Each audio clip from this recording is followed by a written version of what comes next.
Okay, y'all, what's up? Gonna get this thing going here in a minute. All right, Lolita said, "Are we live yet?" Yeah, we are live now, just jumping on. So let me give it a few minutes. Let me give it like a few minutes to come in. Had a good show last night too, though. So I said, let me jump on again today because there's a couple other things that I didn't have time to squeeze in, even though we were on like 2 hours yesterday. Couple of interesting things I wanted to talk about because we've been talking about how um, there we keep talking about how there's a lot of growth in this uh, whole WMMA. I won't say like specific divisions, but just like as a whole, WMMA, this whole universe is growing as far as the women. And I wanted to talk about it as far as like how every fighter now just seems to be stepping up their game compared to how it used to be. That's why I wanted to ask that question about dominant champs. But and you know what? Yesterday, shout out to FC, man. Like I was overthinking it, maybe because when I was looking at his pronunciation, but Irene, like Irene Aldana, like I've heard it said so many times before, Irene Aldana. Like I kept overthinking it when I was looking at how he wrote it. I kept trying to say each syllable, which you, like I said, you just have to let it flow. Like you just got to let it flow. It's Irene Aldana. How easy was that? Like as Americans, we say Irene, right?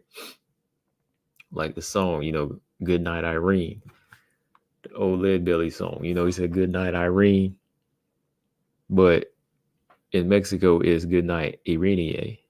So I was getting closer and closer to it. He was like, you got it, you got it. But then finally I was like, today I was just what was I doing? I was just fixing some oatmeal. I was just fixing something to eat, and then it just popped in my mind, and I said, it's pronounced Irene. As many times have you heard it on different channels when they're talking about her as a fighter, you heard it before, you know.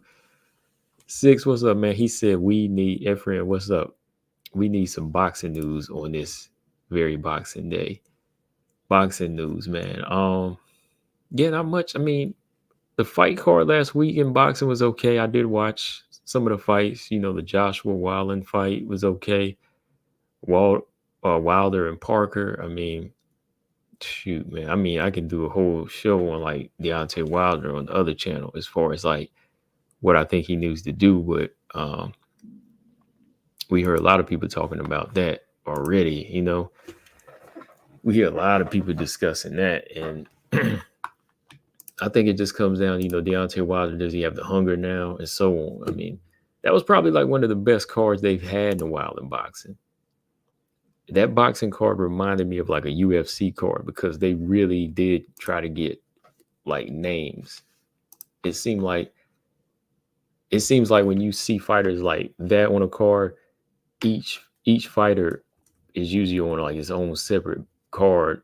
That's like it's either going to be a headliner or a pay per view all the time. Like AJ and Wallin was going to be a headliner on a card. And then Wilder and Park would be headliner on another card. But they were all humble enough to say, okay, Wilder with Parker is a co-main.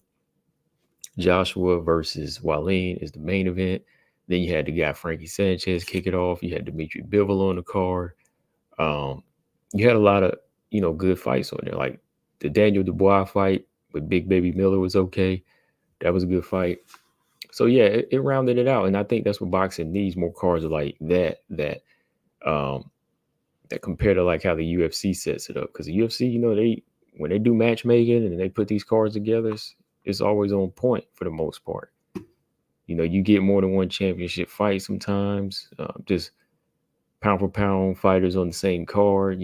So that's the one thing I do like compared to the how MMA does their cards in boxing. So of course, financially, they're not getting it like that.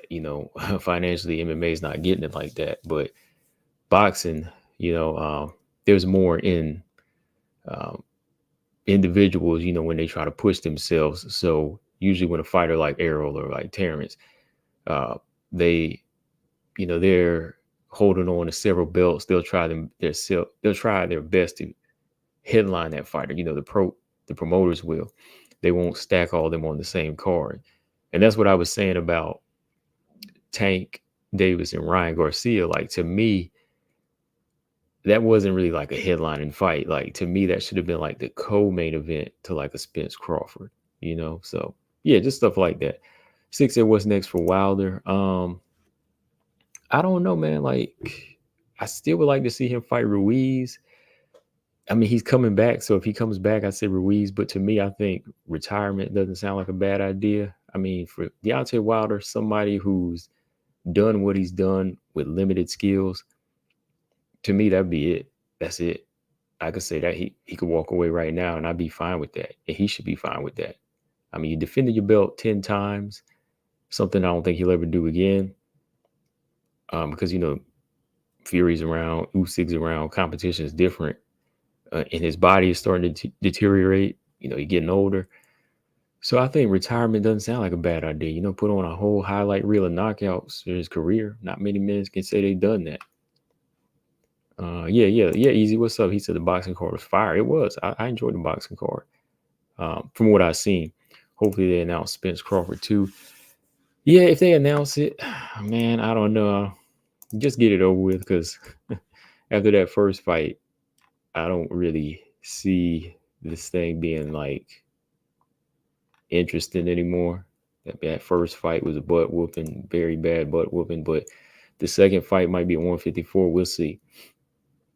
All right, man. But yeah, let's kick this thing off. What's up, y'all? I just wanted to let a few of y'all come in. I had like 11, 8, 9, 10, 11 people in here now. So yeah, man, I wanted to jump on and just ask y'all this question, and a question that's been, in my mind, for a little while now, just because like I said, as WMMA grows and as each of these divisions grow and fighters get better, this is kind of something that I don't think we'll really see anymore, because you've seen it with Joanna. Now you've seen it with Valentina.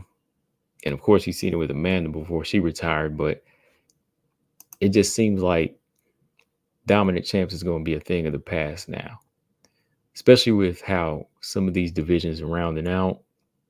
Some of them are still having to catch up. Some of them have caught up, and all the fighters are really, really solid in their own ways. So that's the question I got, man. Like, what do y'all think?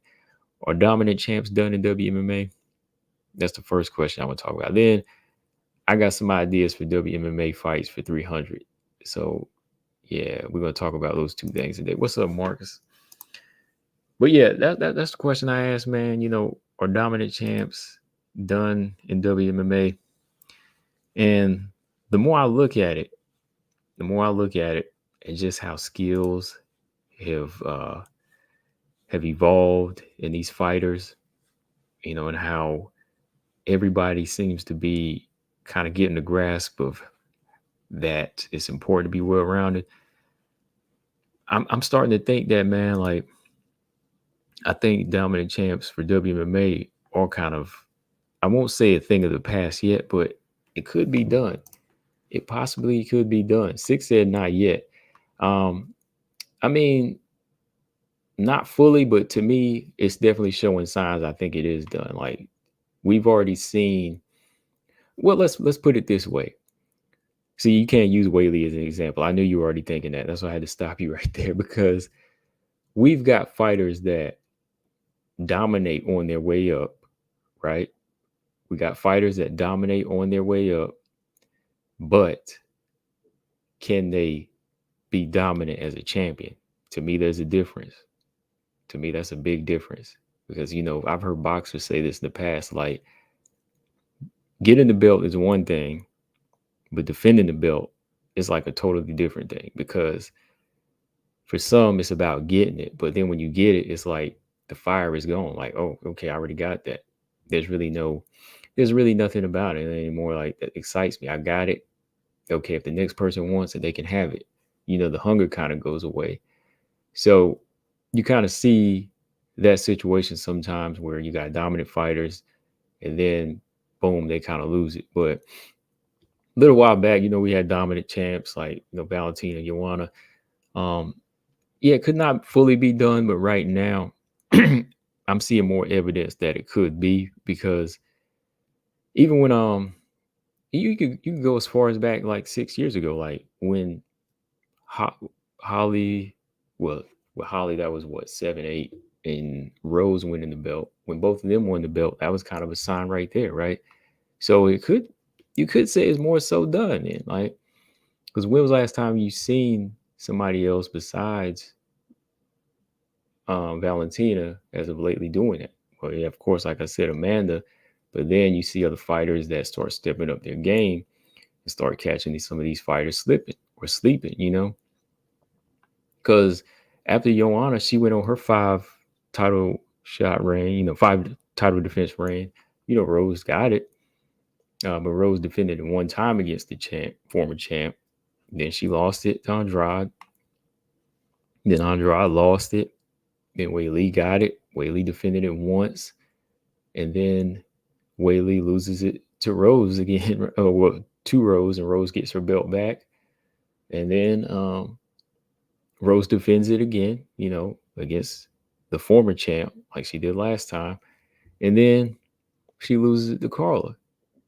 And what happens? Carla loses it back to Weili. So yeah, you could almost say like outside of Joanna in the strawweight division, you could say that if you wanted to break it down by divisions, like a dominant champ, seeing a dominant champ at 115 is done. I think you could say it is done with that much evidence. Joanna was really the only one to do it. Nobody's been able to go outside of like, nobody's even been able to do 2 or 3. I mean, 3 or 2.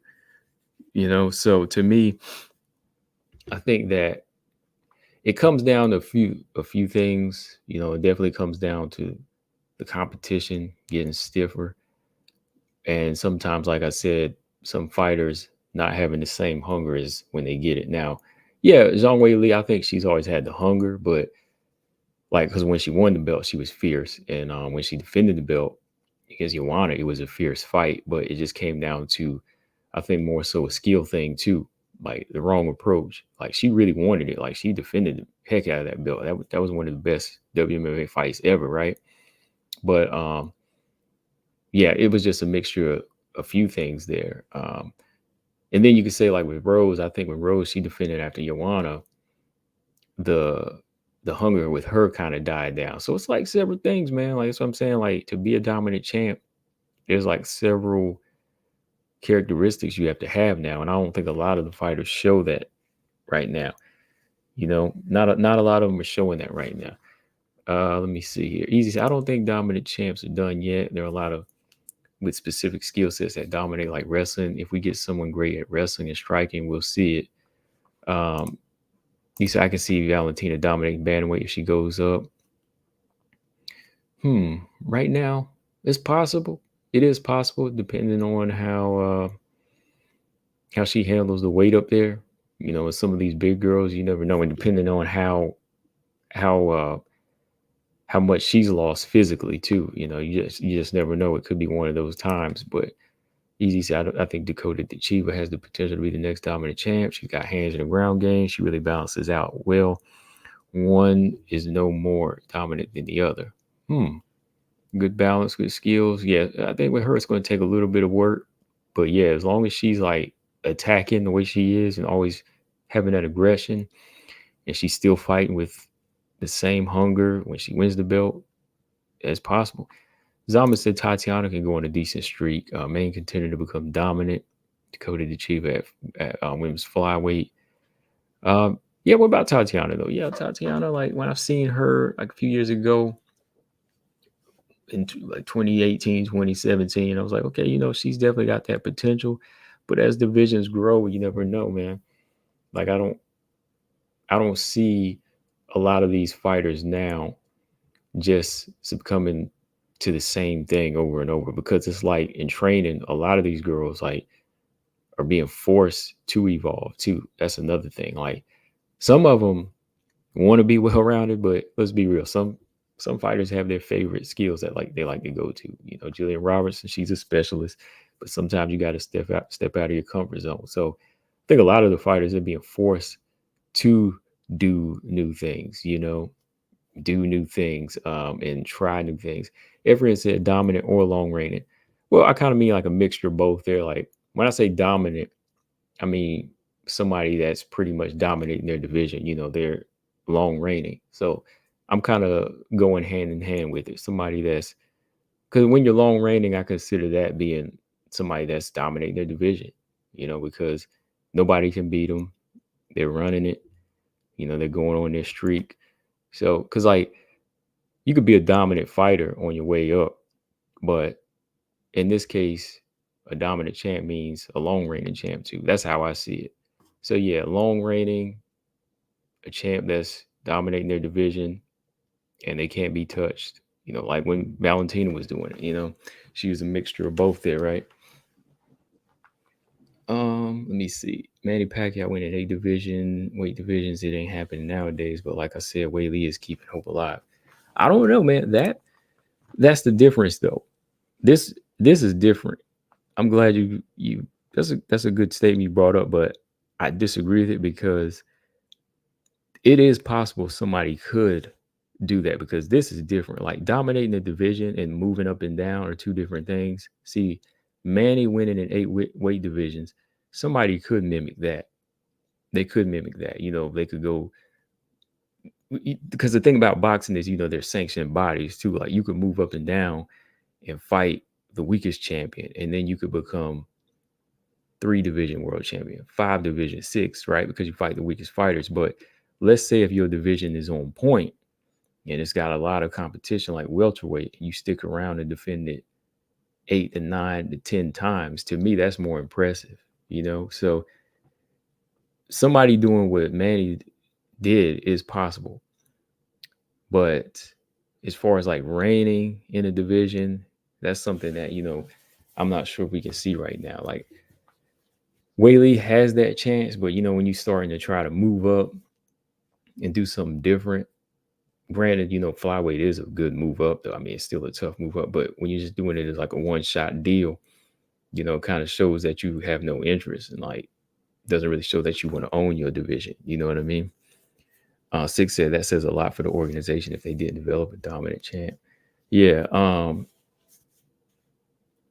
Let me see.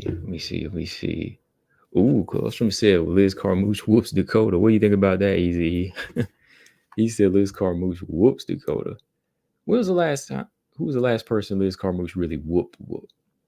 She had a close fight with Deanna Bennett for the most part, but she did come back and stop her. I mean, she could outskill her and out experience her, but as far as like whooping her, I haven't seen her whoop anybody much. Kind of Watanabe she finished. I mean, yeah, but I don't know. Easy said boxing weight classes usually separate by 5 pounds. That makes it easier to dominate different weight classes. Exactly. And that's my point. Like, yeah, that's like the difference. Like, say for anybody right now, you see Mizuki Inoue, he just became 2-time undisputed, just like Terrence Crawford, right? Sometimes that can come a little bit easier than say just staying in one division. Because there was some times whenever Floyd or Manny, they would move up and down. And I was like, why don't they just stay in one division? Because some people like me, I could find it more impressive when somebody like Bernard Hopkins defends his belt like almost like 20 times. You know what I mean? Like Joe Louis, all those guys, Larry Holmes, when they were defending their belts up in the 20s because they're fighting everybody in their division. Like Hopkins was doing that with middleweight. But sometimes when you move up and down, you might just fight the easiest champ in that division. You know what I mean? Because there's so many different belts. So you could move up and say, okay, I won the WBO belt and now I'm a 2-time champion. Then I move up and fight the WBC belt. And now I'm a 4-time champion, 3-time champion, whatever, But yeah, I think that now with becoming like a dominant champ in each division, it's really going to take a lot of work because a lot of these girls are getting better and better and they're getting more and more skilled. But really when you zoom in, when you really like just want to narrow down on what to one division, like 125, man. Like 125 is like one of the best examples now when I, think about that question, like, are dominant champs done? Like, I think so, man. Like, because with how, Valentina, she dominated at that time, there was a lot of different fighters, I think, that I won't say were like comfortable, but they were more content with their styles. You know, a lot of the flyweights, like, yeah, let's look at the Valentina era for an example, like at 125. Everybody she's fought there, like I said, I won't really say a lot of them were like one dimensional, but they were kind of content with how they fought. They didn't really step out of the box. And even like in training, like some of these girls, like when they first started out, because you got to remember some of these fighters that Valentina were fighting, they were still growing with the sport as well.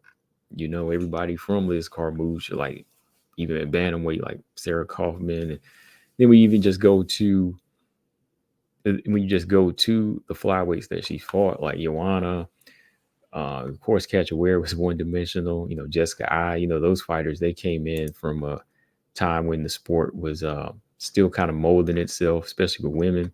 I think Jessica I, her first fight was like before she had fought Valentina. How many years has she been in the game already? Almost like 9 or 10 years. 9 or 10 years. Jessica I started fighting, I think, back in 2009 or 2010. She'd have been in the game like almost a decade. So fighters like that in that era, they were already kind of settled into how they fight. They weren't really evolving like that. Like they would brush up on takedown defense and certain things like wrestling, but they really weren't switching gears like that. Some of them weren't even like going to grappling tournaments like that and earning the next level of belt until now.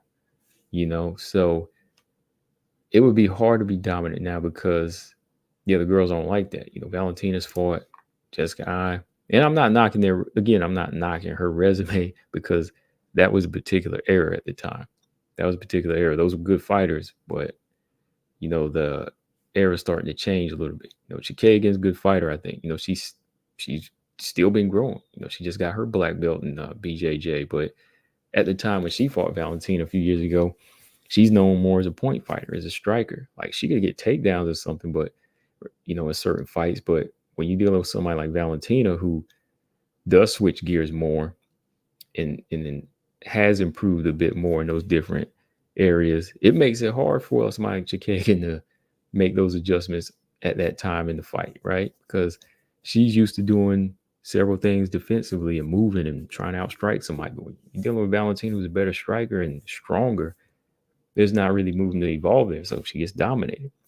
Jennifer Maia, that's probably like one of her most durable opponents. Same deal with her. She's not really one-dimensional, but she doesn't really dip in the bag enough. Like Jennifer Maia didn't really dip in the bag enough like that. Like she didn't go switch gears like that whenever things get tough. Like sometimes she would just stick with her boxing or something. Like I don't think she utilized her jiu-jitsu enough, even when she was in the UFC. It's weird saying that about Jennifer Maia, like when she was in the UFC, right? They need to bring Jennifer Maia back though. PFL, go sign her, man. But yeah, that's just what I'm looking at. Because these girls, Andrade, Lauren Murphy, they were all in the bantamweight division at the time when the division was still growing. Kind of started coming up post Ronda. So yeah, a lot of them were already kind of content with how they fought. And that's one reason that was a little bit easier to dominate too. Like you really won't see that now, I don't think, because most of these girls now are forced to do other things. They're not going to be content. They can't be content now if they want to compete. That's why you see a lot of them going to grappling tournaments now. When you see Molly McCann is forced to do the same thing, right? Lolita said, "Is it live?" Yeah, we live.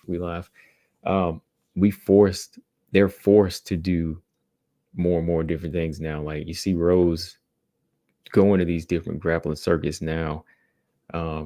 Even after she lost that grappling tournament to Jillian Robertson, she did another one, won a medal.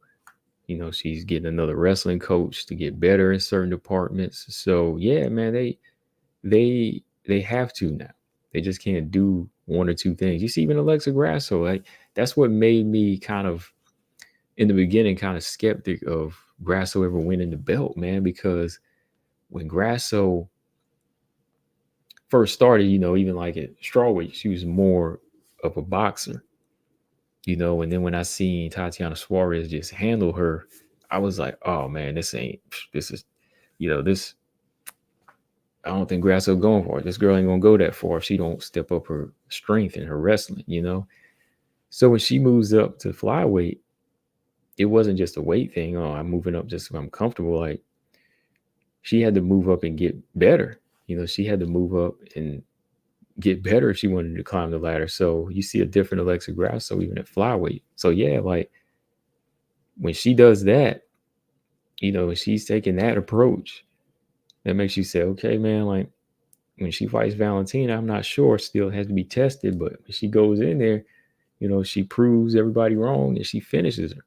So yeah, definitely, definitely, you're seeing that growth there. That's why it's hard to see anybody dominate, even like for Grasso, which I'll talk about here in a minute. But yeah, somebody I skipped over was Tyler Santos. Tyler Santos was that first example of the next level of contenders that Valentina was going to have a problem with. That was a sign right there because, Tyler was doing Muay Thai, got jiu-jitsu background. I believe she was a brown belt, right?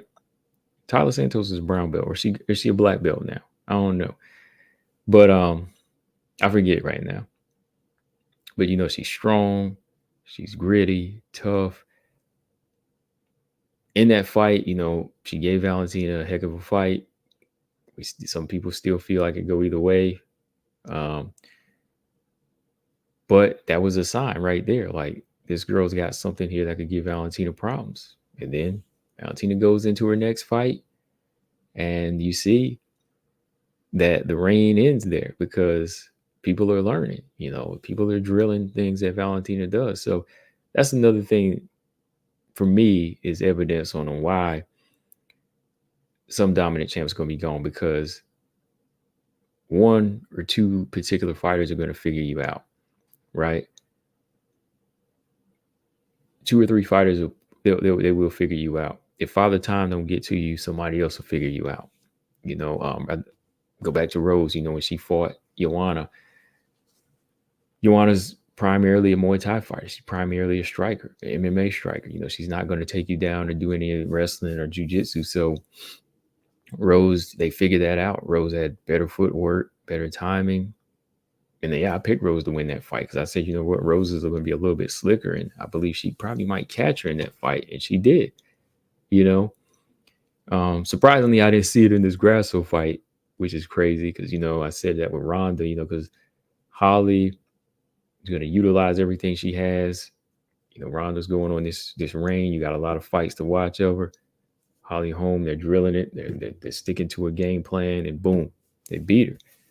Same thing happened with Valentina. Valentina, I think, was more of a tough shell to crack because Valentina has more, had more going for her as far as tools. She's a little bit sharper with her timing and, her range. So I think Alexa Grasso probably had like one of the toughest tasks as far as cracking that shell. They had to drill and drill and drill. And you saw like how they drilled that finish, so you had to really step out of your comfort zone to be able to do that. So I think for Grasso, she really stepped it up there. And yeah, like fighters are going to be watching. Fighters are going to be watching. That's what's going to make it hard to be dominant because somebody's always going to be figuring you out, trying to figure you out. And if they evolve, it'll be easier. That's just how I see it. Like Joanna, that type of reign at strawweight is going to be tough again, because even if you looked at the resume, same with her, it's like Valentina's, some of those fighters were already settled in on who they were, whether it be Panay, defeating Carla Esparza, Karolina Kowalkiewicz, Jessica Andrade. All those girls had like certain skills that they were just stuck in. Karolina Kowalkiewicz back then was more of a brawler. Andrade, just that simple puncher. Panay wasn't really offering that power. So yeah, you could run through them girls like that, but now when you look at Wei Lee, yeah, she did dominate Lemos, but like, will she be able to do that to Yan Xiaonan? Will she be able to do that to Tatiana Suarez? Nothing's guaranteed. Why? Because those girls aren't sticking into one game plan. Now, I know about a year or two ago, once upon a time, Carla bashed Yan Xiaonan up good, right? But since then, I think she's learned her lesson. Since then, Yan Xiaonan has learned her lesson, and you see what she's doing now.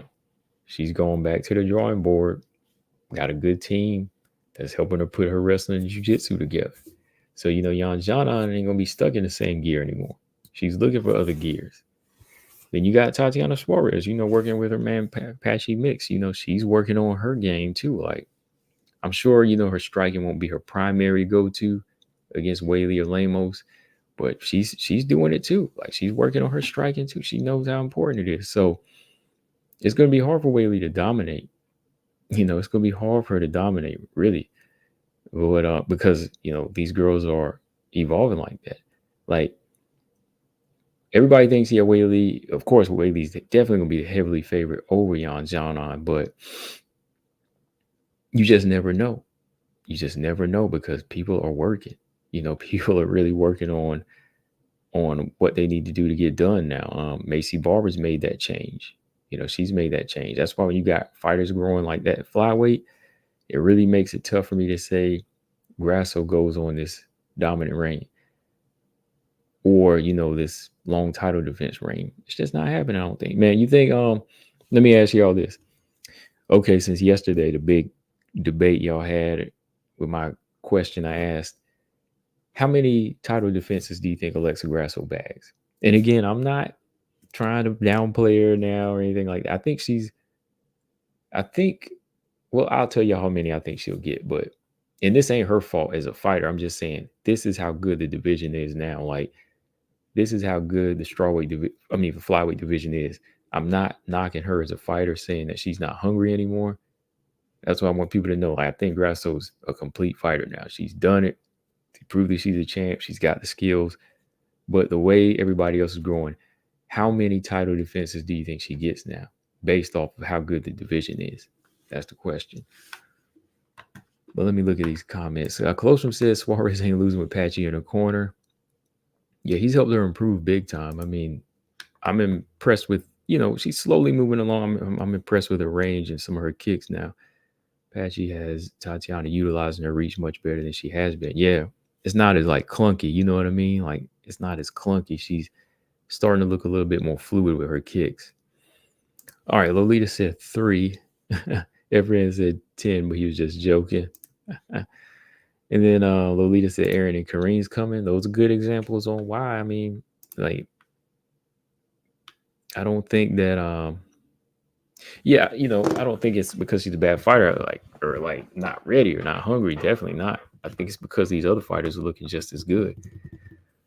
But for me, I would probably say I think Grasso can bag. I think she can bag like 2 to 3.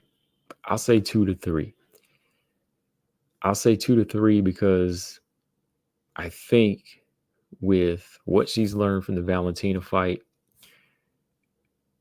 about to be 3, about to be the third Valentina. What she's learned from all these Valentina fights, I think it's put her in a different realm where she's going to be not comfortable, but a lot more confident in her approach.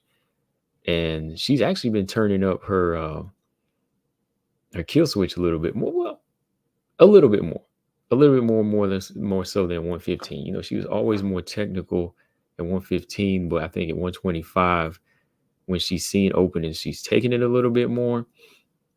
But I think that depending on how she takes the approach in the third Valentina fight, then I'll say, okay, then she's probably going to be, if she goes in there and finishes her third time around, then I'll say, yeah, definitely. Like, I think she could get maybe 2 more defenses. Maybe 2, like 2 to 3. I think she'll do like 2 to 3. And again, it comes down to the hunger. Like I said, I kind of put the hunger in question because of the draw. Like, she still got outboxed in a couple of rounds by Valentina. Like, she drops Valentina in the second round, right? and then almost gets outboxed in a couple of the rounds. So I was like, we're outstruck. And that to me made me just say, okay, like, come on now, you got this girl's number, go after it, go ahead and get her. But there was still them openers where it was still a little back and forth there. And honestly, like I said, I did think Valentina won the second fight. But now that she's got the draw and she still got the belt, if I had to pick, I would say probably like maybe 2-3. 3 is pushing it. I think if I say 3, then I'm not having that much faith in my division like I should. So I'll probably say 2 then, Lolita. I'm gonna say 2. Because maybe if she has the movement and technique to figure out the winner of Aaron Manone, and she bags that fight and wins that fight, then I think she could win against the winner of Chikeg and Barber, possibly. She could probably get that confidence going and skill set more polished. If she beats the winner of Aaron Manone, then I think she might bag another one. And then I think it gets tough from there because them Silver girls, man, they are tough and they are getting polished too. And I think some of them just come in with that. Well, Karine comes in with that killer in her, man. Like, and the thing about Karine, the way she's coming in is like this killer that is a little bit more patient too. She's not wild like Andrade. Like she's starting to think more, and not that saying she never really did think, but I'm saying like her IQ is higher. So yeah, just looking at them fights like that, man, like them fighters like that and the matchups that are coming up, it really is hard to see anybody dominate right now. It's a whole WMMA like be dominant. Bantamweight, I don't see anybody dominating, whether it be MBS or Rocky Pennington. Rocky Pennington, no pun intended, kind of on her last leg, right? She's on her last leg. She might just want to win the belt and go. And even then, like, I don't see her beating everybody in the division regardless at this point. Even though she did go on like a 5-fight win streak. Then strawweight, like I said, with Jan Janan and Suarez, if Whaley beats both of them, then yeah, I'd say she could probably add some more. But I think, yeah, Suarez is going to be the problem there because, yeah, she's getting better. And I'm not sure if Whaley's got that mindset to dominate her division or clean it out. But anything is possible because she has been growing as a whole. She has been developing her skills, and sometimes actions speak louder than words, right? Like, just because Whaley hadn't said it doesn't mean she don't want to do it. And when I look at Whaley's skill set, she seems to be covering all grounds. And that's what makes it hard for me over this version of Whaley. Maybe like back in the day, like 2019, 2020, if Suarez was still like active, I would definitely pick her over Whaley. But right now, this version of Whaley ain't gonna be no slouch for Suarez, and that's just real. That's just real. So yeah, dominant champ there, not really either. Flyweight, oh man, I don't know, man. Like, I'm being greedy when I say Grasso goes to 3. I gotta say 2 now. I gotta say 2, at least 2. She's already got 1. So if I say 2 more after the draw, so she's defending her belt after the draw. And if she defends against Valentina, that's 2 right there then. So am I saying 2 more after that? That means she's going to defend her belt 4 times then, right? See, now I got my own mind thinking here. I'm talking to myself because think about it. Grasso's already got a title defense, technically, right? She's got a draw. Right? She's got a draw. Efren said, does she have one though? Yeah, that's what I'm saying. Like, on paper, according to everybody in the chat, she does have one. I mean, to me, she don't, but since I got to go by paper, Ephraim, I mean, apparently she does, right? I have to say it. But if she beats Valentina, that means she'll have her too. But that means when she gets across like Aaron and Manone, that means she probably won't win then. But if she does, that means I'm saying that she's going to have 2 or 3 to 4. That's how I see the whole thing. I mean, I don't know. Like, draws just don't sit right with me. I mean, Marcus, he brought up an interesting point. I don't know if he wants to bring it up now. If he doesn't mind, Marcus Bell, you want me to bring that point up you made? You made up. Marcus Bell hit me up behind the scenes. He made an interesting point about draws, and that might cause a whole discussion in itself. So maybe I'll save it. The UFC can't protect Grasso anymore. She can protect herself. She still has to do her part in the cage. Mexico protected her, not the UFC. Okay, Walter Bell said they call it well-rounded for a reason. I don't think I don't see there being a dominant female fighter in the foreseeable future. I agree with you, Walter. I definitely agree with that. Because if you just stepped in, we were just talking about that. Well-rounded skills with how it's going right now. Valentina forcing these girls to get better. It's going to make for the dominant era to be almost extinct. You know what I mean? Like, again, Suarez, the team up with her and Patchy Mix, it's going to make it hard for Whaley to go in there and thrash anybody now. I think the last thrashing she'll have on her record could possibly be Lemos. Before that, it was Carla. I don't know if Jan Janos will bow down like that. I don't think. No, Suarez ain't. But in Grasso's division, it's going to be tough to put together like a 3 to 4 win streak, And Valentina's got something to say about that because she wants her belt back. And let's say even if Valentina gets the belt back, when Valentina gets her belt back, it's not going to resurrect the old Bullet and guarantee her another 5, 6, 7 title defenses, right? It's not going to do that. Valentina might lose it again in her next belt defense, So yeah, interesting conversation about this one. It's just something that's been going through my head. Like I said, like I was asking myself that question. I was like, man, I don't think we'll ever see anybody put together like the 5, 6, 7 reign anymore. Due to several things. Like I said, you had hungry, dedicated fighters to their craft, like Joanna dedicated to that specific craft. Same with Valentina. But with Joanna, a little bit more limited than Valentina. So when somebody figures her out, that's going to stop. Same with Valentina. When the whole division gets better like this, they start getting well-rounded. It's going to start going out the door like that, man. Easy is tag me. Okay, he said they need to look up the definition of draw in the boxing dictionary, right? Lolita said DraftKings Suarez is a minus 360 favorite against Lemos, plus 285 underdog. Okay. Grasso Aaron is 50-50. Zaman said, yeah, it is. I think, and that's just proof again, man. Like, I think just about every fight will be 50-50 at some point. Whether you're matching up Kareem Silva with Aaron or Grasso with even her third fight with Valentina's got will be 50-50 again, right? Because when the draw came out, it made you say, okay, maybe Valentina's working on something. But then you see Grasso have some trouble in there. Valentina have some trouble in there. So with the way these fights have been going, every fight's about to be 50-50. So, yeah, no dominant champs anytime soon for me, I don't think. If Grasso does go on like a reign of dominance, I mean, that will almost put her over. I won't say it'll put her over Valentina as like this whole complete fighter, but make you say, okay, she might be the better flyweight champ. Dejan, what's up? He said, who you picking, Manone or Aaron?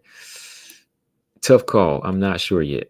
I still got another 2-3 months to pick.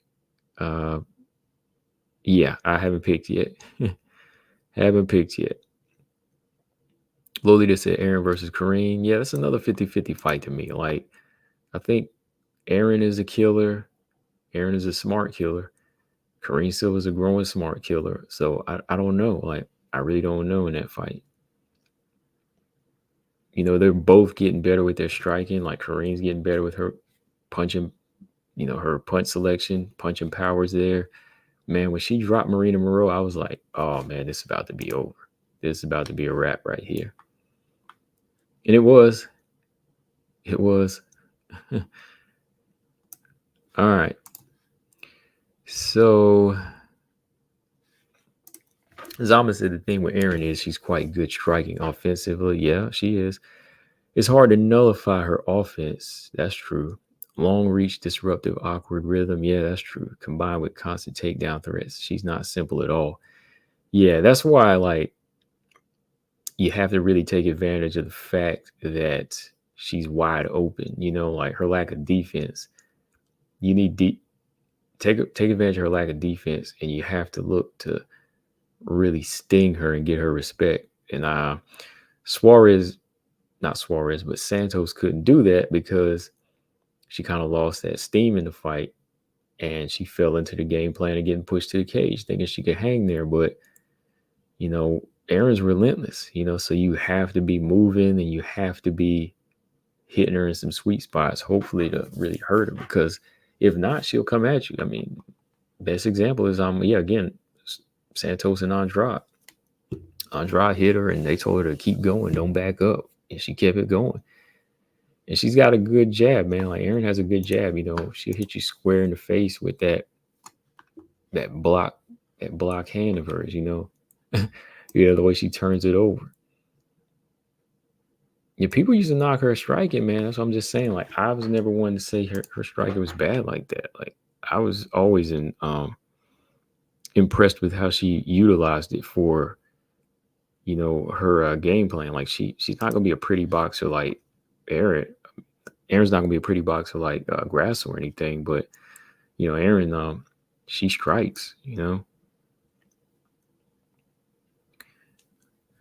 Okay, so Paul, what's up? He said, Combo, you often say you thought Val won the second fight in Grasso, but now you're talking about Grasso getting 2 or 3 defenses. Are you now thinking Grasso will win the third fight then? Now, actually, you missed what I was saying there. Like, now that I think about it, you missed what I was saying. I had to kind of go back and think about it now because technically, yes, she got a draw. And now, if she beats Valentina, that'll be like technically the second defense. So, yeah, that's why I had to backtrack on that. Like, when I thought about it, I'd have to say maybe 2 legit ones, 2 legit defenses, that being maybe third Valentina fight. If she, is able to get past Valentina, she might get one more. She might get one more.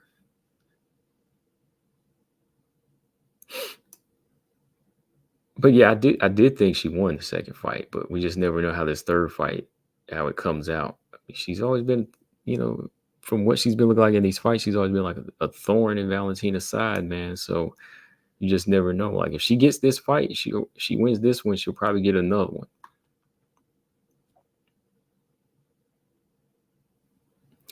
Oh, Brian, what's up, man? He said, I don't think Erin's striking is a problem for technical strikers. Could be. That's the thing about it. It's like not just like the striking, it's like the relentless pressure. Tyler Santos, though, man, like she could have had the striking to win that fight, but like I don't know what she was doing. She started swinging wild bombs, man. She started swinging some wild bombs in that fight, man. I don't know what she was doing. But yeah, like I said, this is something we'll probably revisit again because I might have to change my mind on it. Either I might have to change my mind and say, oh, wow, okay, I was wrong. Dominant Champs is still here. But from what it's looking like right now, with Amanda Nunes being gone, bantamweight doesn't look like it has anybody to dominate. Nobody's even come close to breaking Joanna's record, right? And I don't think anybody's ever going to touch Valentina's 7 title defense reign. Do you? Anybody think she's going to touch that? Nah, nobody's going to touch that. That's kind of safe. It's locked in safe right now. All because, fighters are getting better like that. All right. Let's see. Grasso would have finished Val after that knockdown, but she rushed it. Val was out of it. But when she got up after that, she got up too fast. Paul said, just checking if I'm officially on Team Grasso for fight number 3. Oh, you're trying to pick my brain on that. No, I'm still not. I'm just giving my scenario. I'm just leaning towards I'm just picking a scenario. I'm just Oh, he said I'm leaning towards Minoan in that fight. Which one? The Aaron fight? I don't know, man. That fight is 50-50, man. It really is 50-50. I mean, there's certain things I think Aaron won't be able to do against Minoan, but then again, I think there's some things Minoan won't be able to do with Aaron because Aaron is smart. I don't think people give her enough credit. I think Minoan always fights technically sound in her fights, but I think for what people see in Aaron, they think that she's not fighting smart sometimes, but to me, she is. Gabby, what's up? I know Gabby has asked me something. She said, okay, you think Barber fights for the title after the winner of Minoan and Aaron? Barber would have 6 wins. I think so. I think so. Highly possible. Because, she'll have beaten Chikagan, and Chikagan is what, number 4? I think she'll legit get a shot. No need to make her fight, 7 or 8 fights in a row at this point. Yeah, because Chikagan is number 4. So if Macy Barber wins and she becomes number 4, it's just like when Valentina was reigning. Valentina was going down the list. She was going down each contender from 1, 2, 3, 4, 5, and on. So if Macy wins, she takes the 4th spot.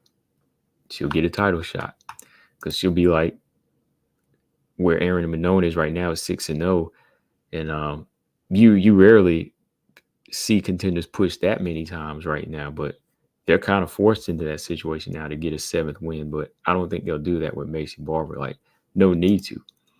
No need to now. When Macy beats Chikagan, I think with 6 wins in a row, give her a shot. Just give her a shot. That would be interesting too, because if Grasso wins against Valentina, they'll be having their rematch, and we'll see if Macy Barber is into that. Let's see if she's in that mode now where she can get that get back. All right, couple comments before we talk about this next segment, before we get in this next conversation. Easy said Whaley isn't getting a Grasso fight. I don't even want to talk about it anymore. Yeah, bro. Who in here talking about that fight? I ain't bringing that fight up anymore. For the time being. If it happens, then I'm gonna talk about it, but I ain't talking about it right now. Who does Whaley fight next when she beats Grasso? Oh boy, we ain't talking about it. It ain't gonna happen. Victor said, "Why anyone want Grasso Shevchenko for a 3rd fight? Why would anyone want that? Well, they're 1-1 right now, so we got to go ahead and finish this thing off." No, they're not even 1-1, right? It's just 1-0-1. Thomas said Minoan is quite simpler with her striking. She's a blitzer, good counter striker with hair trigger. Will timer and timer again.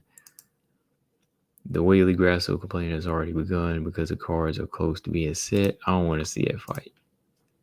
Barber champ by the end of 2024. Could it happen? Might not.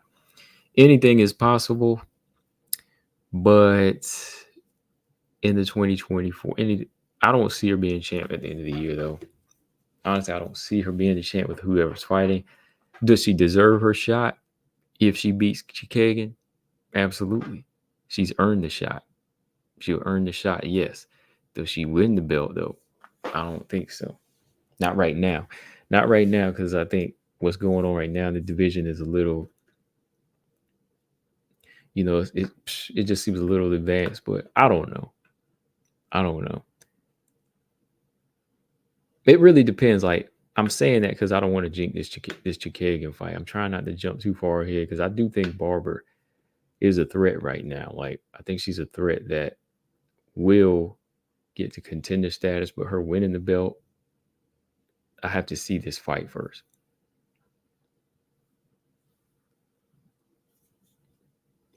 Gary said he don't think Barber will be champion, though. Efren said, will Macy call for a title shot if she beats Chikagan? I think she will, especially right now. If she thinks Grasso is still going to have the belt or whatever that situation is, she's going to call for it. If she don't at this point, then I'm gonna start thinking, what? You know what I mean? Like, And knowing Macy Barber, she will too. She will. If she wins convincingly, she will. She's never been short of words, right? All right, y'all. That was a good hour talk, but let's look at UFC 300, y'all. No word out on any of the fights, but we all know the card is happening in Vegas. Dana White said April 13th. Everything is still TBD, to be determined, because they know this is a special card. This is going to be a special event right here. And I want to go through some fights that I think should be on UFC 300. And I'm going to be realistic too. Like, I'm going to be realistic. I ain't just going to pick a bunch of fantasy matchups. I'm going to put my matchmaker hat on, Easy E. All right. I'm going to put my matchmaker hat on, and I'm going to do this like a realist. I want to pick several fights from the WMMA world, several WMMA fights from the UFC that I'd like to see for UFC 300. And I'm going to do it, like I said, in a logical way. Like, I ain't going to be picking fantasy matchups, and I'm not going to go overboard picking like 8 or 9 or 10 fights, because they don't put that many women on the card. So I'm going to pick it just the way they do. And I'm going to go with the max. I'm going to pick 4 fights. Because, usually somebody pulls out, injury,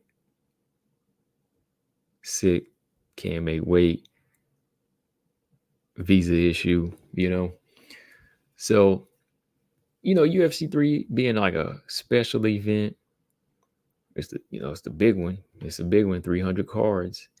I think you need some good fights that, of course, have significance. But you also need some fights with some good action too. You need some fights that have some good action. Because when you look at the 300 card, you're going to have a lot of that male demographic, the white 18 to 35-year-old male, that they're not necessarily looking for the next title contender in WMMA. They're looking for action. They're looking for blood. I'm right about that. Like, the average American white man that's viewing, for the most part, they want action and they want blood. Like, they're not going to be looking for, the next title contender in this situation. I think for WMMA, some of those fights can be on there, but sometimes they have to be saved where they can be singled out. That's kind of how I look at it. But at the same time, you can throw in some championship fights here, of course. Throw in some, definitely. Easy say I'm willing to bet they will do home tape too. Yeah, let's talk about that. Definitely gonna put that on blast here. So yeah, I'm looking at 4 fights, and these 4 fights, I'm just being real, because everybody has that nostalgia thing going on now where they like to revisit. So some of these are going to be repeats, and some of them have to be because they're well known. Of course, you want to put a few fighters that can make themselves known on here, but sometimes you need like a familiar face, like some throwbacks on here. And some of them, we just need to close them chapters out, right? Just kind of have to close those little chapters out. Now, if we start on like early prelims with UFC 300 or prelims, I know we were talking about this. This would probably be the first fight I would put on there. All right. I would do this fight on like the prelim card for 300. Josiane Nunes and Melissa Dixon. I think this would be a good fight. This would be a good fight right here. I mean, what do I need to explain about this one, and why this would be a good fight? I mean, looking at Melissa Dixon in her last fight and looking at the power that Josiane Nunes possesses, that she does possess, I mean, this right here would be a crazy fight. if anybody's still standing in this one, it's going to go into candidate for possibly fight of the night. You know it will. I know Jocelyn Nunez hasn't been as active in that last fight against what's her name? Dos Santos. Is that her name? Let me look up her name real quick. I don't want to get that wrong. What is her name? You know, the featherweight Zara Ferran dos Santos. Yeah. You know, that last fight wasn't really like a good showing, but I think if she meets up with somebody like Melissa Dixon in a closer weight division that's more comfortable for her at 135, that's going to bring that style out in her, this would be a good fight. Yeah, Jocelyn Nunez versus Melissa Dixon at 135. This would be a good opener. You know, or just at somewhere on the early prelims or prelims. This would be a good fight because these two are going to go at it. I think Melissa Dixon, she's really sharp, likes to throw a lot of punches, wide open too. Sometimes she'll take a punch to give a punch, and also has a ground game. She has some interesting maneuvers and ways of getting out of submissions when she fought that Russian Ronda. But for the most part, let's be honest, we want to see this on the feet. And Jocelyn Nunez packing that power, no neck, dipping under like Joe Frazier or something, throwing him, and she got that freakishly long reach. She's gonna hit Dixon, and Dixon's gonna hit her. So this fight right here would be good on 300 as far as opening it up. There's not going to be a dull moment in this fight. Melissa Dixon says she likes, as they say in her country, a good ding dong. So she likes to throw down like that. So put this fight together, and I think it'd be guaranteed action for the women. There won't be a bad round in this card. I guarantee you that. A good 3-round fight with these two, they going at it, or at least until somebody gets stopped. Okay, so I did a video talking about this fight, but some people, you got to understand where I'm coming from with this one. Third fight I'll put on there, or second fight is the third fight between these two. I would do this on probably like the headliner for the prelims. Headliner for the prelims, or no, the opener for the pay-per-view card. Yeah, let's do that. Opener for the pay-per-view card. I would do Jessica Andrade, Rose Namajunas 3 at 125. For several reasons. Number one, Andrade has still got a ranking, and I think if Rose wants to get ranked, that's like the perfect place for her to slide in. Not necessarily the perfect fight for her as far as getting established as a flyweight, I think, but who knows? Like, she could still grow into the weight and learn how to handle somebody powerful and strong. But yeah, she's not like legit flyweights like fighting Chikay and Murphy and them. But I think that if she wants to slide in and get ranked, Andrade would be a good name for her, right? The second reason is, this actually should be the number one reason, is this is an action-packed fight. Again, style-wise, these two right here, when you put these two together, it's action. The first fight, I picked Rose, thought it was going to be a good fight. And it was. She was picking her apart. Andrade was pressing her, never stopped coming. Rose was boxing beautifully the first round. Second round came in, still trying, started slowing down. Andrade gets a hold of her, slams her. Beautiful fight, and then beautiful finish on that side, right? Second fight was a close one. It ended with Rose winning a close decision. Some people thought Andrade won. I thought she edged out the decision. Rose did. But, she faced a broken nose in that fight. Pat told her to go into the fire, talking about they can do this all day, and she about got buckled and knocked out in that fight. But she had the heart in that one, and they stayed in it. They make a great matchup, though. And why they haven't done a third fight yet, I don't know. I have no idea why they never let these two fight again. And if they were to do it at any point, I think a good representation of for WMMA in action is putting this fight on 300. Because again, their styles have already been proven. Their styles have already been proven to be a guaranteed action-packed result. So if you put the third fight with them on 300, people are going to tune into it. They'll tune into it. Gary said Andrade wants the belt at strawweight. Well, if you go back and listen to one of her recent interviews, she's open to 125 again. That's why I bring this up. This is another reason why. Another reason why is I know people are going to say, oh, Andrade wants strawweight. Does she? In her most recent interview, she sounded a little like the doors are open because she said, you know what?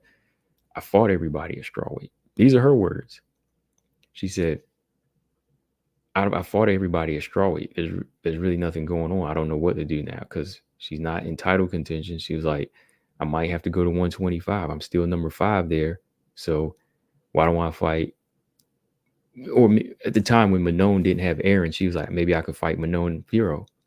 So these are her words. She was like, I might have to go to 125 because there's nobody for me to fight at 115.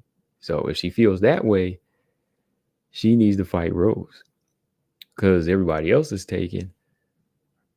Rose and Jessica make a lot of sense for 300 because I'm telling you, man, you put that on as an opener for the pay-per-view card, ain't nobody going to turn away from that set. You know how a lot of men always say, I'm going to go to the bathroom during a fight? A WMMA fight? Everybody going to watch this fight. I know I will. It makes a lot of sense to me. Good fight. So, yeah, make this happen here. And honestly, at 125, it could go either way. Rose might be a little bit stronger, and she seemed to pack a little bit more pop. And we already know Andrade, she's at 125. She's pretty strong, hard leg kicks. And, she's been getting stronger. So it's a good fight. There's really nobody for her at 115 right now for Andrade. Rose wants to get ranked. 2+2, man. Simple as that. All right. So, yeah, this fight I would put on the pay-per-view card. This next one, this should be the headliner for the prelims. This should be the headliner for the prelims. It shouldn't be on the main card, though, because it kind of lost its luster. But then again, with Holly Holm's, demographic, they might put it on pay-per-view card. But even then, I would headline it as the prelims to me because I'm thinking, that they both kind of come down since then, but a lot down. But yeah, retirement fight. No, possible retirement fight. Holly Holm, Miesha Tate 2. I got a few rematches up here, but yeah, this one, would be a good one just to kind of close this chapter out. I know both of these fighters feel like if they get one more win, both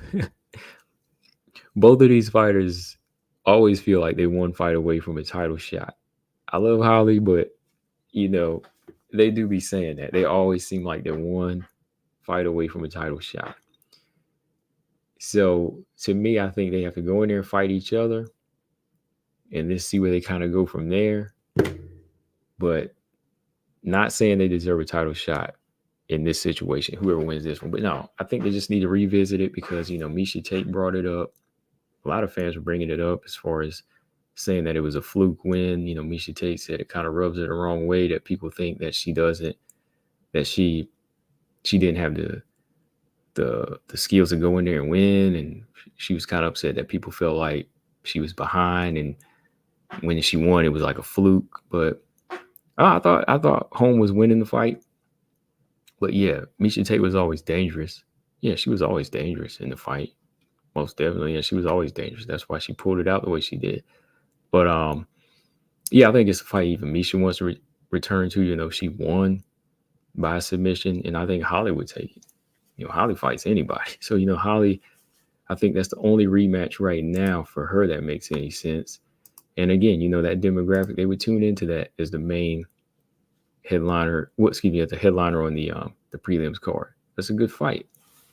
it's a good fight for them right now. And again, it's kind of a throwback for those people that want to see, okay, a couple of the women that put WMMA on the map. You got Home and Tate. Will it be competitive as the first? I don't know. Holly's slowed down since then. Misha Tate, she's trying to resort to her old ways again of just being that wrestler to takedowns. I think Holly's wrestling has improved since then, but I think age catches up. It's catching up for both fighters. There's wear and tear on both of them since they fought. Holly Holm, she's racked up a lot of losses since then. And that Cyborg fight she had, I think that took years off of her. But we'll see, man. I think Misha, if she sticks to her game plan, she might give Holly trouble in this matchup. Holly, I think she's still somewhat. Well, I know she's the better striker, but I mean, she's still the fighter that has the movement in here and still has some tricks up her sleeve. But we'll see for how long in this one, as far as age says, Who's the next WMMA fighter to retire? Maybe Lauren Murphy. I think Lauren Murphy or Chikagan. Chikagan's been in a good place financially, so I don't see Chikagan sticking around as long as people think, because Chikagan's fought everybody. Lauren Murphy's already 40 years old. I'd say it's 3 fighters I think retire. 6. I think Lauren Murphy will retire next. It's between Lauren Murphy, Rocky Pennington, and Chikagan, actually. You said Holly next is retirement? No, I don't think she'll retire. Should she retire? Yes, but will she? No. Oh, man, TJ with TJ347. What's up, man? Ain't seen him in a minute. Hope everything's good. A lot of stuff going on. Okay, so yeah, those are 3 fights I would pick. And to round it out on a pay-per-view card, let's get this thing done. Okay? Let's go ahead and get this thing done. This should be it right here. Let's go ahead and do this. Grasso, Shevchenko 3. Boom, let's get it done. Once they both recover, I think they should both be recovered by, this April date. Training will be back in session for both of them. I think Grasso, she's still staying sharp. Valentina, she's got a lot of stuff already just second nature to her. They know each other well, so I'm sure they want to get enough training time in, but they don't want to overdo it either, and they don't want to lose that fire, so they want to keep it going. So, yeah, let's close this trilogy out. I mean, if Valentina wins, it'll be 1-1-1, so there could always be a door open somewhere like for a 4th fight. Of course, not next, but it's still something that doesn't sit well with some of the fans. Some people think Valentina won like me, but it ended in a draw. Grasso got her defense, but not a successful title defense, right? So you put this on the pay-per-view card of the UFC 300, maybe like if you do 3 championship fights, maybe be like the opening championship fight or the co-main event. But I don't think it'd be like the main event for the whole card. They wouldn't do that. They're still trying to get what McGregor Chandler on there as the main event or something like that, But John Jones and Tom Aspinall, to get them on there, So yeah, those are the 4 fights I would pick though. This one, simply put, just close it out and that'd be it. Right? You think Carlo would be the next to retire? Okay. Carlo could be. CJ said he's been busy traveling. He said y'all need to visit Colombia. Yeah, let me know where in Colombia. I don't, sometimes I hear some things about where. Well, yeah, I always hear things about Colombia. So people always mention the rough areas, but I got to know where to go. Basically, I need to know where to stay away from. Because I just saw in the news where a dude just got offed in Colombia. He just met some girls in Colombia. He was like a comedian too. This comedian met some Colombian girls, and I guess he got taken off somewhere and murdered. This was in the news recently, I think. I think it was Colombia. I think it was, because I was looking at it. when I had some downtime one day. Yeah, it was. Yeah, there was a comedian that went to Colombia, and he got lured away and kidnapped and murdered. You know, and I heard other stories. I heard other stories. I heard other, but like I said, every place has their good and bad spots. So those are just some of the bad spots we hear. But according to TJ, he said Cali and Cartagena. Okay. Yeah. Okay. TJ said I travel alone and never had any issues. Got to be smart. Don't do stuff you shouldn't be doing. Exactly. Yeah. Yeah. I mean, I travel alone all the time, and that's how I would go. Is pretty much solo, I think. And yeah, I don't go anywhere I ain't supposed to. That's why I want to know where not to go. you know, I want to know who not to talk to and what gestures not to make before I go anywhere like that. Sometimes it's better to travel solo too. Sometimes, your friends won't be getting you. You won't have friends that get you into trouble or set you up unintentionally. Easy said, I think I see Grasso catching Valentina with a nasty hook going for a takedown. She ought to know Val's going to go for takedowns, and she could set up hooks or uppercuts or feints. I saw that last fight. Uppercuts was something I said Grasso needed from the jump, man. Like I've always said, Grasso needed to throw that uppercut because Valentina, when she stepped in with that straight left hand or that little Superman punch, he'd catch her with an uppercut. Or she wouldn't catch her with a knee this time. So yeah. But yeah, I think that fight needs to happen, man. I think he'll go ahead and do that on this UFC 300 card. Needs to go ahead and be that one. Let's get it out of the way. Colossus said, "Did you see Aaron's new interview?" I haven't watched it yet. I got it saved. That new 11-minute interview. Yeah, it's like 11 minutes or something like that. Yeah, I haven't watched it yet. She's sitting in the car. Yeah, I got it. I just need to watch it. I'll probably watch it when I get off of here. Efren said, some people talk about don't just go to all the touristy places, but there's sometimes you should definitely stick to touristy places. Exactly, man. Like I've had a lot of people tell me, stick to the resorts. Only go outside if you know somebody. If you really know several people or somebody that knows somebody, then maybe step out. But to me, I'm sticking to the resorts. As long as I can see the beach and the water, I'm sticking to the resort. I'm not going any other part of the country that I'm not familiar with and nobody knows me and I don't know them and I don't know the language.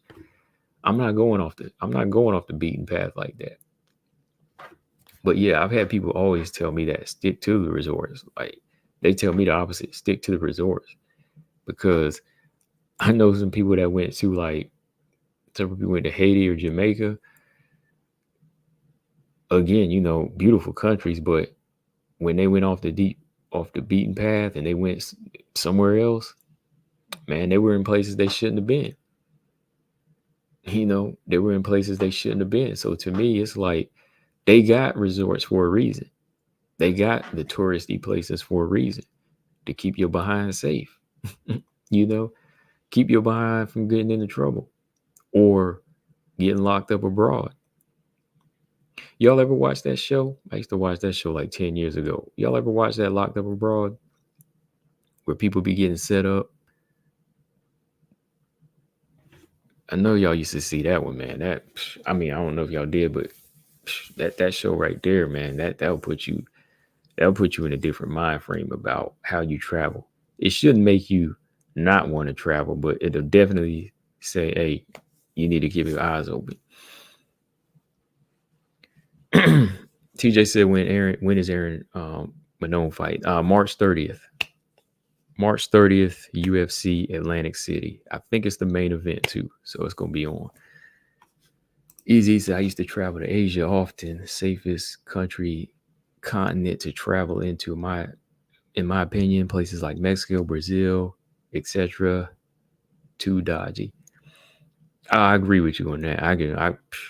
I believe you on that, man. I heard some things about Mexico right now too, man. Like certain areas of Mexico where they be getting kidnapped too, man. You step in the wrong tunnels and areas, kidnapped. And I know some partners that went to Brazil and Colombia, man. Don't go in the wrong areas. Yeah, Six said he has. Okay, Six said he watched that show. Okay, yeah. I used to watch it a lot, man. And I used to see some of the stuff going on in that, man. And I'm like, yo, you really got to be on your game, like on who you talk to, who's looking at your bag, and so on. And I ain't gonna lie, man. I know they be in some crazy situations, but I know if it's gonna cost me in the long run, I might just have to run or something, man.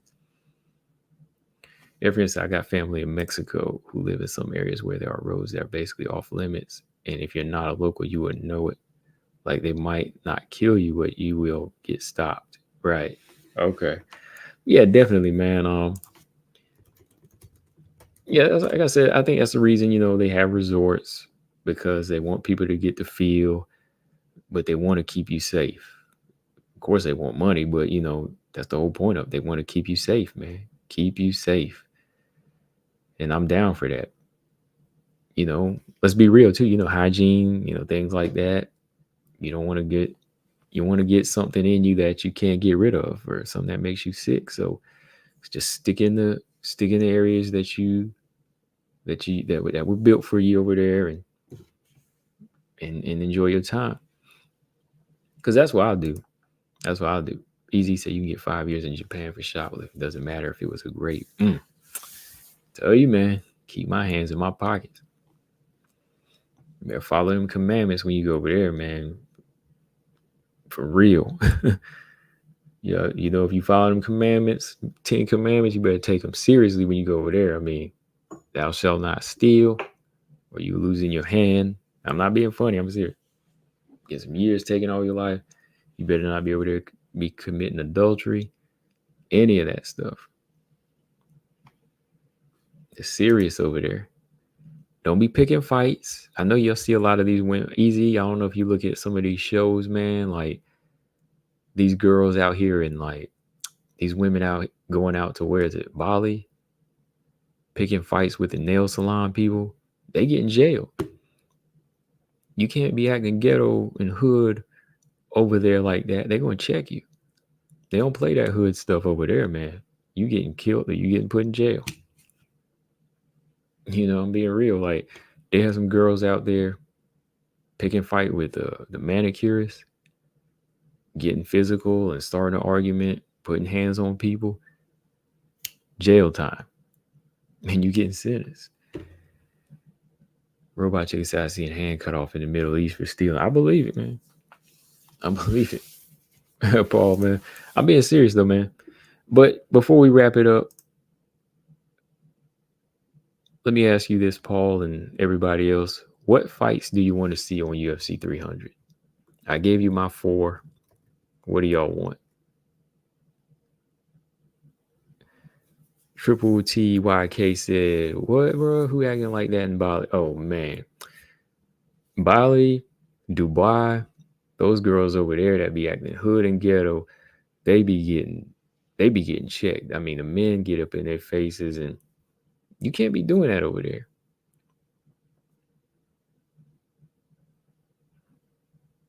Yeah, okay. So let me ask y'all this. What are some fights y'all want for UFC 300 for WMMA? What are some WMMA fights y'all want? DJ 347 you go to the Philippines and he will come back married. Hey, get you a good woman over there. I mean, it's hard to find one over here, like they say, right? When I was in Japan, there was a guy messing with some people who didn't know that territory is protected by Yakuza. He got beat bloody and no one stopped it. Now, if he the police, they never come. Yeah. Yeah, but Triple TYK. There was 2 girls out there playing around and they messed up and they got some jail time now coming to them. Is Joanna back? I seen her up on the screen. I've been gone a minute. No, she's not back. I'm just talking about fighters. I'm talking about dominant champs. I'm talking about like I was talking about the fact that fighters aren't champions won't go on long runs anymore. We don't have dominant champs anymore. Nobody's going to match her title defense record, of 5 title defenses. Like, her, Valentino, like the last ones to do that. Yeah, she's not coming back though, as far as I know. He's acting in hood and ghetto, but spending thousands to go to Dubai makes no sense. Are you talking about locals or people traveling? I'm talking about people traveling. I'm talking about people literally going there. No, not locals, because locals ain't gonna be acting like that. Locals know their own country. I mean, people flew there. They spent the money. They flew to that country, and they're acting a fool like they thought they were in America.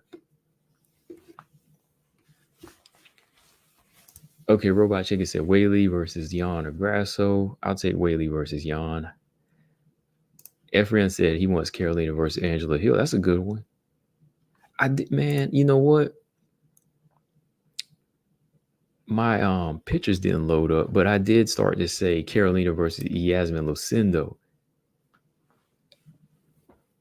Yasmin Lucindo and Carolina's a good one I was thinking of. My thumbnail didn't load.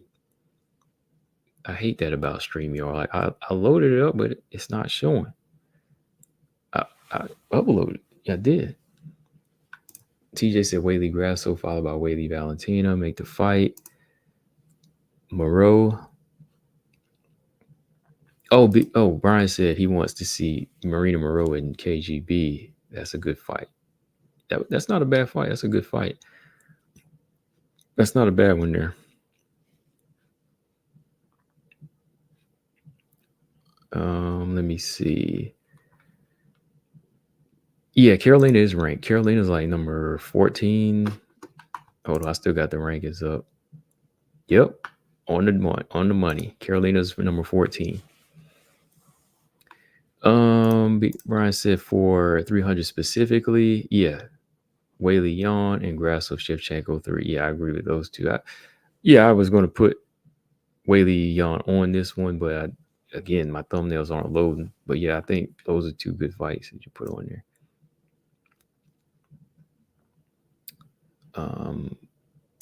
Zama said Hardy Macedo versus Luana Santos. I would go with Hardy 100% that fight. Gomez Mora for 300. Oh, Denise Gomes and Eduardo Mora. Yeah, that one's not going the distance. Pena versus GDR. The rematch. When do you think GDR comes back? I think GDR might come back like I think she'll probably come back like halfway through the year. Spring or summer. She's coming back spring or summer, I think. I kind of find it weird that her partner didn't have the baby though. Because if her partner had the baby, she wouldn't have to really worry about coming back like physically, right? You know what I mean? Like losing the weight and everything. However that works. GDR, I thought GDR would have let, her partner do that. I guess it depends on who's fertile or whatever, able to have it. So if she didn't come back, yeah, I wouldn't mind. Like, she's been gone for so long. It's been almost 3 years, right? Paul said, yeah, I like Grasso Shevchenko 3, Whaley versus Jan, Rose versus Andrade 3. But yeah, what's up with Carolina or Marina or Ricci? Yeah, they still haven't gave Marina a fight yet. Marina is actually the one that called for Suarez, and she don't have a match. Who can Marina Rodriguez fight? Everybody Marina is going to be matched up with is a rematch anyway. So she's down to rematches. Verna, McKenzie, Lemos, Carla, Ebas. Pinheiro just got stopped. Lupi's fighting Verna. Dang. They might make Marina Rodriguez versus Angela Hill or Carolina. Marina Rodriguez versus Casey O'Neill if she goes to strawweight. Oh, I go with Marina Rodriguez in that fight. Yeah, Marina versus Angela Hill, that'd probably be a good fight. That might be one where Angela Hill might be doing the takedowns too. Yeah, I think they should have gave Lemos the Marina fight though. Because like I said, I didn't really call for Lemos Suarez. I think that's a serious challenge for Loma. Loma versus Lucindo? Oh yeah, that's a good fight. I want to see Lucindo get on the map, but I want to see her move right though. Ebos Marina 2 could happen. I think I'll go with Marina again though in that one. No, I went with Ebos the first time. I made that mistake. One time I picked against Marina because I was thinking Ebos was well rounded enough to finish her and or not finish her, but dominate her on the ground. But she got really reckless in there.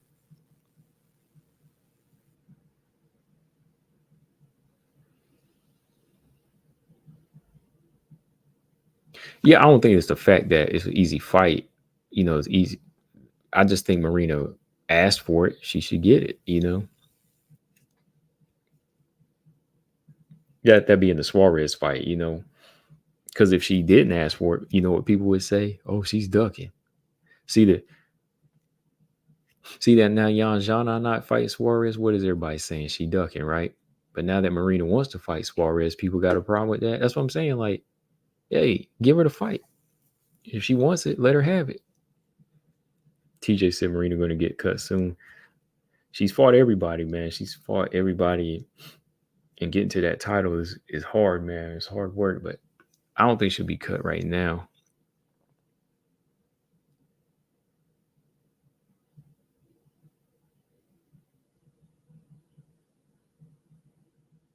Triple T said, you saying ghetto because of the race or just how they act? I'm talking about how they act. I'm talking about how they act.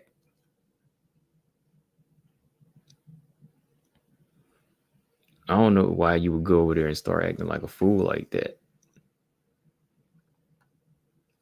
Yeah, we ain't talking about race. We talking about you know the difference between ghetto, like, because if you if you referring to ghetto as in a certain race, then I mean I don't do that. I mean anybody can act ghetto, and if you pertain it into a particular race, then I mean hey now I ain't. It just so happened though. It just so happened. But you know what ghetto means. You think you can? Yeah, any race can be ghetto. Exactly, easy. You should already know what we talking about. When you acting a fool and you picking fights, and when you picking fights over in another country, that's ghetto. And you ain't got no home training.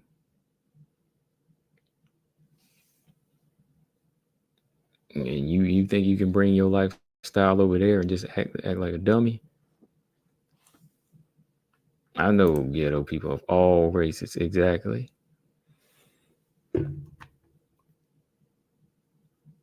Exactly. Oh, Closeman said, I think it's different because as far as controls are on the ground, people will complain Marina has no ground game, just like they're saying about Lemos Suarez.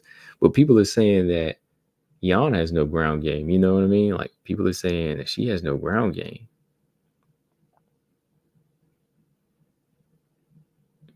That you just never know what can happen in these fights. And I mean, when somebody call for it, I just give it to them.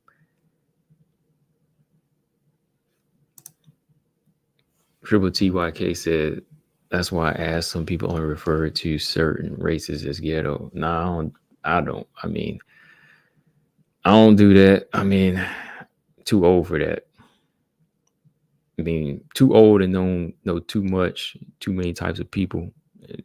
I'm sure just like TJ said and Easy, we up there in age. So they a little older. I think TJ a little older than me, but I ain't putting his age out there. But yeah. I know it. I know the difference between. I mean, I don't want to associate ghetto with just one race. No. I'm talking about Dubai and Bali. Dubai is. You say Dubai is a party city, but I'm gonna have to send you the video, man, because you don't act that way in Dubai either. Matter of fact, why I want you to look it up, triple TKY or triple TYK. There is a YouTuber. She was a truck driver. and she went to Dubai, and she was acting out of line, and she almost faced some jail time. This is Dubai. I don't care if it is a party city, but the women over there, they can't act a certain way. You can't act out of line over there. It ain't party city like Vegas. And there's still there's some limits over there.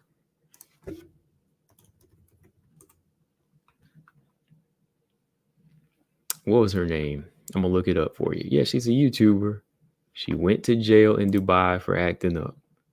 It is not a party city. It's a rich person city. Let me rephrase that for you. It's a rich.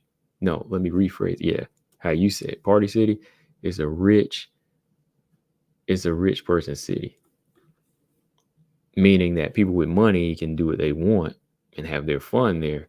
But it's not like your party type of thing. Dubai is still strict. Like people said, no, the women don't act like that there. They still, hey, when you go in at a certain time and that's it. Exactly. You have to be careful over there. It's still governed by that Sharia law. Cause she went to jail. That girl that was acting up in Dubai, she went to jail. They didn't care if she was doing YouTube. That girl went to jail. I'm just telling you.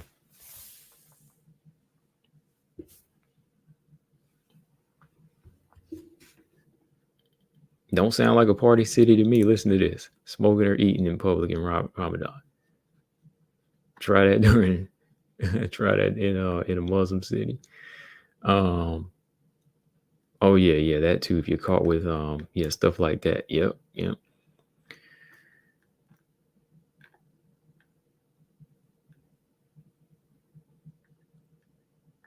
You gotta act accordingly whenever you go into another country. Exactly. You better go there just to enjoy the sights. You better be smiling, and you better keep your eyes and hands to yourself, and you'll have a great time. But I'm out, y'all. Did about an hour and a half today. I just wanted to talk about a couple of things, and shout out to everybody in the chat again. Always enjoy the conversation, even when it's off the topic like this. It's still good fun. Always interesting though. Just talking about some overseas training, overseas traveling. That's always good to catch up on with TJ. Glad you safe over there. B Will said Whaley gets ragdolled by Rose, gets help, does improvement. Now she's a killer. Nobody talks about the Rose loss. Jan gets ragdolled by Carla, changes camps, shows improvement, but nobody gives her credit. I give her all the credit because I was talking about Whaley in Manon fighting, and and I said, man, Manon would ragdoll Whaley. Like she's made improvements, but you dealing with somebody big like that, you ain't moving up to 125 like that. You can get ragdoll. If Rose could take her down, yeah, she'll take her down. But yeah, Jan, she's definitely made she gets credit from me.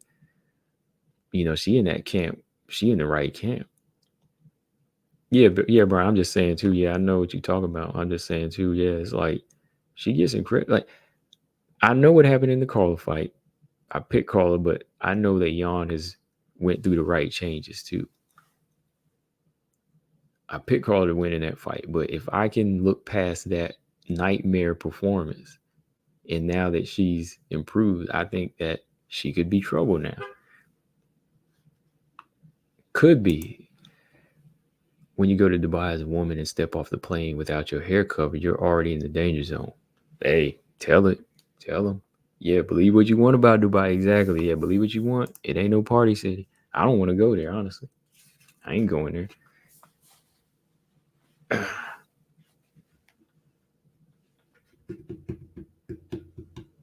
I'd rather go to I'd rather just go to any little country out here in the United States before I go to Dubai, honestly. Might go to Iceland before I go there. Verno will be a good test for Jan. Yeah, that's a good fight. Yep. But I'm getting up out of here, y'all. Hit that like button and subscribe if you haven't. And I'll catch y'all this weekend. No fights this weekend, but we're gonna do another little live on Saturday, Friday or Saturday. On that note, I'm gonna get up out of here. Combo Breaker 99. I'm out. Subscribe. Peace.